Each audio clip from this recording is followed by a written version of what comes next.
Auzubillahiminash-shaytanir-rajim. Bismillahir-rahmanir-rahim. My dear students, Assalamu alaikum. Today I am going to deliver a lecture on some why hunters and gatherers. दपा क्या हसे यम हसे जंगलन हन शिकार इस करान तो क्या हसे यम जंगलन हन पैदावार उस या से यम जमा करा. In many regions, tribal groups live by hunting animals and gathering forest produce. वारियान इलाकन मज हसे यम कबील हसे जानवरन हन शिकार करान तो बे हसे युस जंगलन हन पैदावार उस या से यम जमा Karanan.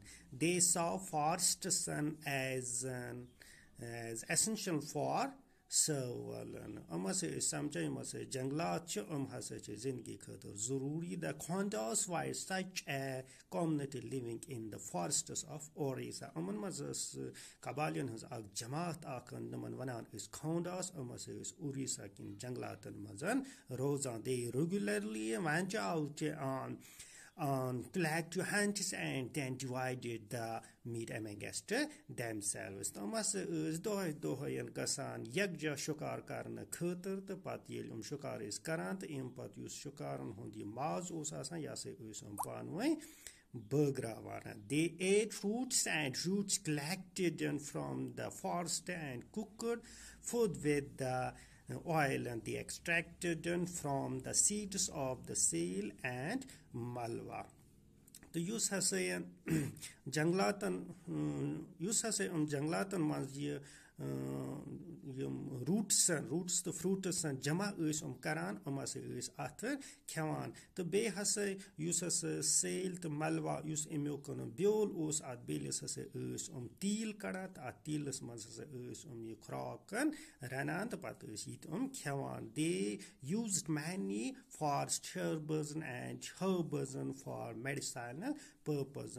Yum has janglatan hund use jari budi us amase medicine maqsad and khatir istemal de kara and sold forest produce in the local market as be as use janglatan huntan podawar us amase nazdiki yum bazar is bazaran maz is kanan. The local weavers and the leather workers turned to the Khondas when they needed supplies of cotton and polish and flowers to color their clothes and leathers. Tiyam hase weavers the leathers kun karan wol is hase is Khondas nish gasan yel hase zururat is pewan cotton the polishes and cats hase us use kapro os and at kapras os pewan rang dun to be use leather os at os pewan rang dun. From which did these forest people get their supplies of rice and other grains? And the Panyam hase janglatan mas look is rosa kait hase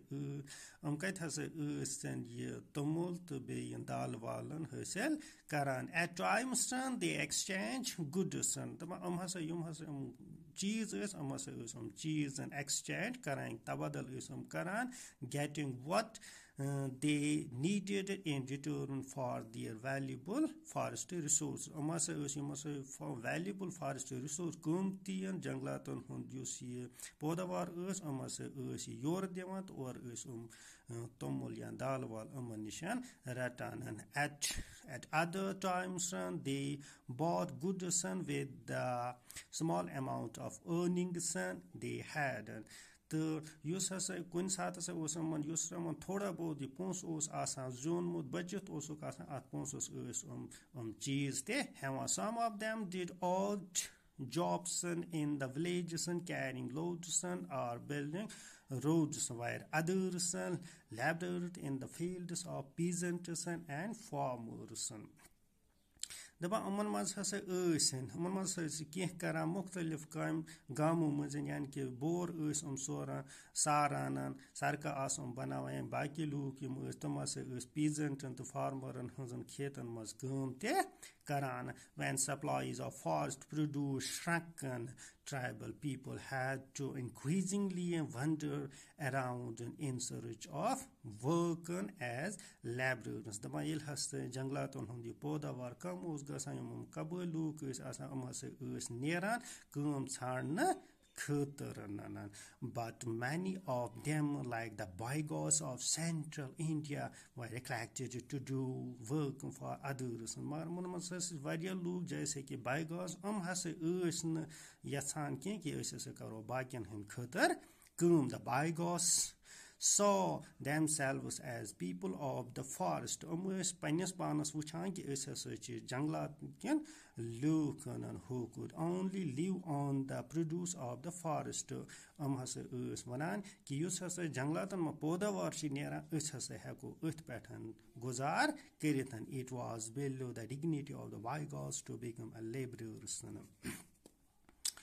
Tribal groups often needed to buy and sell in order to be able to get the goods that were not produced within the locality. The tribal groups is kabelium is amana cheese and hint kanin piawana to yum hasaman panian locality and mazan destiab is na asan kihin. This led to the dependence on traders and money lenders. And emuk darmadar was asan common pattern traders the money lenders pattern. Traders came around with things for sale. Traders